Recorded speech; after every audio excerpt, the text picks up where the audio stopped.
नमस्कार, breaking now देख रहे हैं आप और मैं हूं आपके साथ परवीन शेख। इस वक्त की बड़ी खबर ब्रिक्स से जुड़ी है। डोनाल्ड ट्रंप को टैरिफ पर अब तक का सबसे बड़ा झटका लगा है।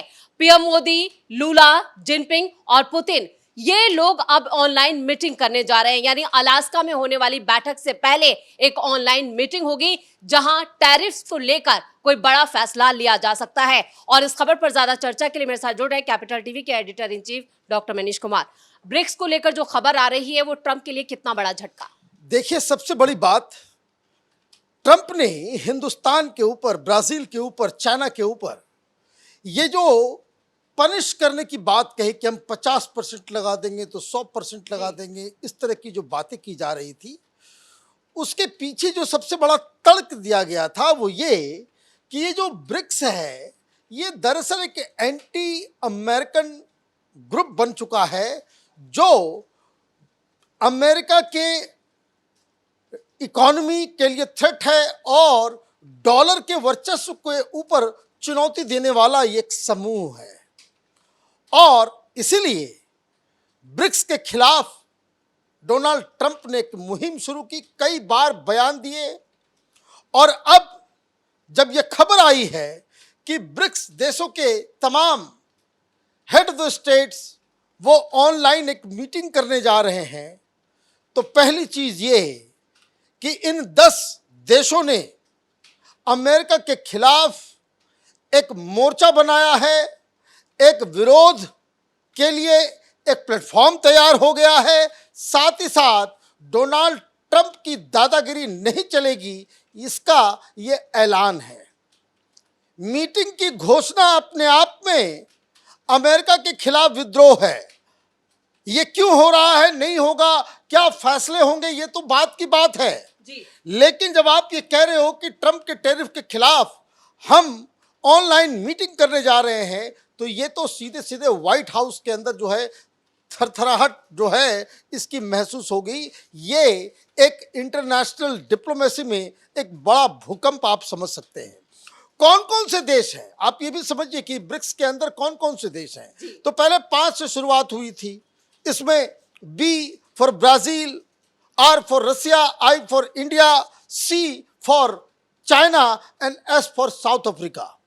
ये बड़े बड़े इकोनॉमीज हैं, बड़े बड़े मार्केट हैं, मैन्युफैक्चरर हैं, ये दुनिया पे रूल करने वाले लोग हैं। ये इनको आप हड़काने की कोशिश कर रहे थे, लेकिन अब ये ब्रिक्स अब ये 10 देशों का हो गया है।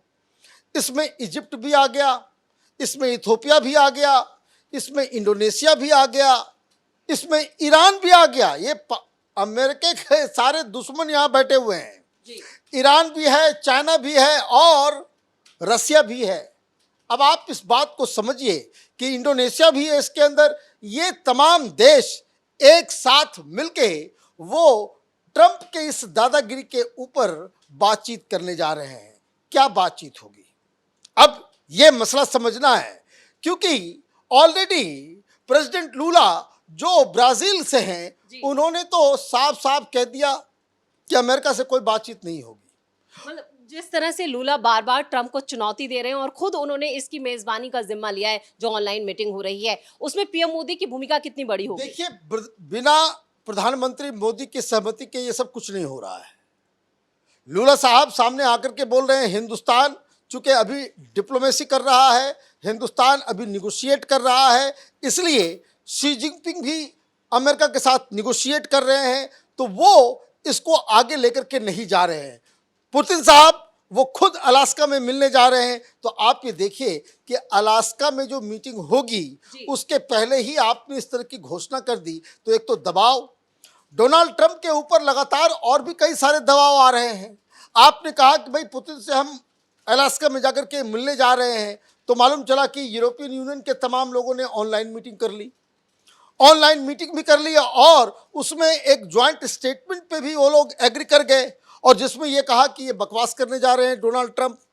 बिना यूरोप की सिक्योरिटी, बिना यूक्रेन के पार्टिसिपेशन का आप किस तरीके से, आप कहाँ क्या बात करोगे तो इस बिना यूक्रेन की सहमति, रजामंदी और बिना इसके पॉइंट ऑफ व्यू से आप यूक्रेन के बिहाफ पे आप पुतिन के साथ डील करने वाले आप हैं कौन? तो एक तो दबाव उधर से आ रहा है, कि भाई आपके साथी नहीं है, और इसलिए तुरंत डोनाल्ड ट्रंप ने अपना गियर बदला और ये कहा कि नहीं नहीं नहीं, हम जो है सबसे बातचीत करेंगे। और एक मीटिंग ईयू के साथ जिसमें जेलेंस्की भी होंगे, वो बर्लिन पहुंच गए हैं, वो डोनाल्ड ट्रंप के साथ होनी है। अब उधर ऑनलाइन मीटिंग उधर होगी और इधर अमेरिका के खिलाफ जो धीरे धीरे ये पूरा गठबंधन जो बन रहा है पूरी दुनिया में, ये 10 देश, ये छोटे मोटे मुल्क नहीं है।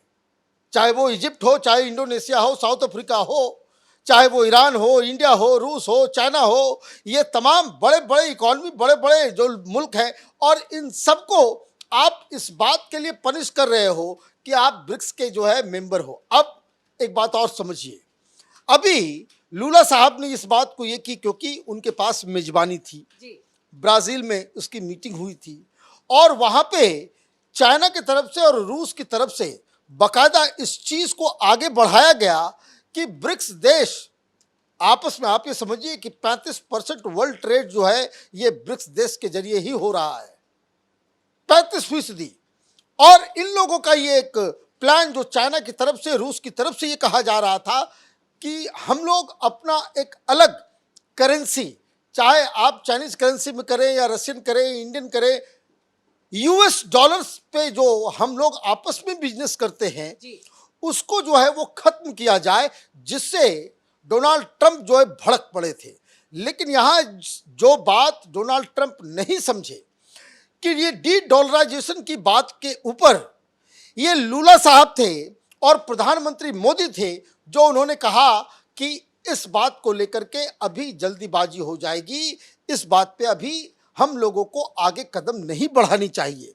मतलब डोनाल्ड ट्रंप के फेवर में लूला साहब और प्रधानमंत्री मोदी ने ब्रिक्स के अंदर इस तरह के मूव को जो है रोकने की कोशिश की, और ये आदमी सनकी, ये सबसे पहले जो है वो ब्राजील को ही टारगेट कर रहा है, इंडिया को ही टारगेट कर रहा है। तो इसका मतलब है कि ग्लव्स आर ऑफ नाउ।